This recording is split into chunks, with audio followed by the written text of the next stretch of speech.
जोनि लिंगेन्दु चूड़ा रचयतु विरजा में मंगलम मंगलानाम। माँ विरजा पाद पद्मे प्रणति जनाई मु लक्ष्मीप्रिया राउतराय विरजा उच्च विद्यालय वार्षिक उत्सवर अतिथि परिचय प्रदान कार्यक्रम को अग्रसर कराउछि।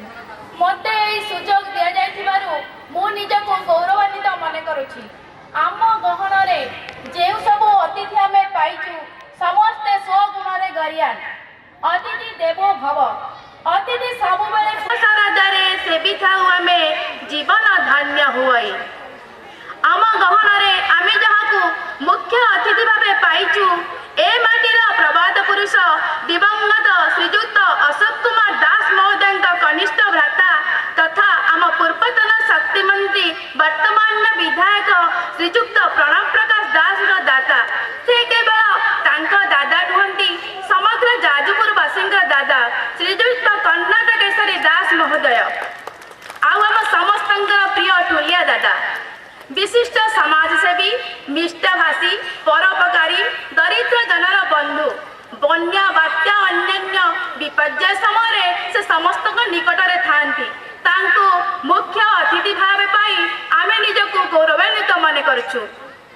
मुख्य वक्ता भाव आम गहने उपस्थित अछंती श्रीजुक्त दामोदर बेहेरा महोदय जे एकाधारे जड़े सुवक्ता सुसाहित्यिक प्राबंधिक गाल्पिक कवि समालोचक शिशु साहित्यिक समाजसेवी 40 रु अधिक अनुष्ठान सहित से जड़ित वर्तिकार संपादक जिला संस्कृति कमिटी सदस्य प्रेरणा अनुष्ठान से संपादक आमे तांको अतिथि भाव मुख्य वक्ता भाव पाई निजको गौरवान्वित मन करछु। विरजा उच्च विद्यालय प्रधान शिक्षक श्रीजुक्त किशोर चंद्र मल्लिक महोदय मिष्टभाषी सुदक्ष प्रधान शिक्षक परोपकारी और छात्र वत्सल।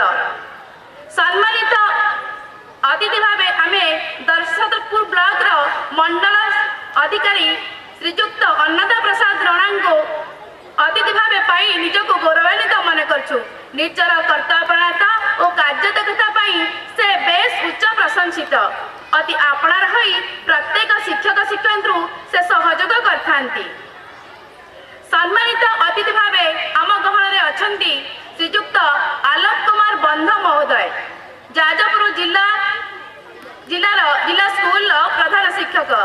से एकाधारे जड़े दक्ष प्रशासक दक्ष प्रधान शिक्षक कर्तव्यनिष्ठ और मिष्टभाषी व्यक्तित्व प्रत्येक क्षेत्र में पारदर्शिता उच्च प्रशंसित।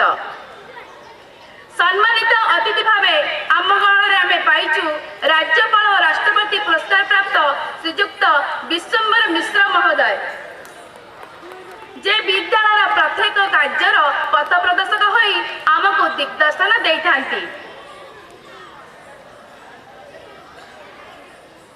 सम्मानित अतिथि भाव अछंती आम विद्यालय परिचालन कमिटी सभापति श्रीजुक्त देवाशीष महांती महोदय विद्यालय पुरातन छात्र आम विद्यालय को भल पाउथुवा व्यक्तित्व विद्यालय प्रत्येक कार्य से योगदान करथांती आउ सुपरामर्श देइथांती।